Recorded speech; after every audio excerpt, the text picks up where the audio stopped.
Hi there, I'm Sarah with WTI. Are you looking for a way to warm up your candles and still get the aroma and the beautiful scent of the candle without the danger of burning it? I've got something for you.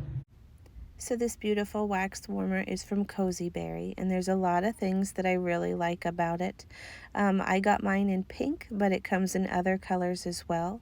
It came fully assembled, and the light bulb was in its own little box. It was very easy to screw the light bulb in, and it took seconds before we were using it right out of the box, so that's nice. Just wanted to show you real fast how you can adjust the light and the heat with this dimmer. You can turn it down or you can turn it up depending on how high you want it to go. So what I love most about this is the safety of it. I light candles every day, and honestly sometimes I forget and I go out and I run errands and then I come home, and that's kind of a scary thing.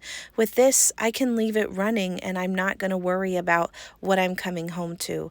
I tried this with different kinds of waxes and different kinds of candles, and it melted them all and it left my house smelling wonderful. I love it for when your candles are about done burning but there's still a little wax left over. So overall, I am extremely happy with my wax warmer. It's everything that I wanted and it has exceeded my expectations, but that's just my point of view.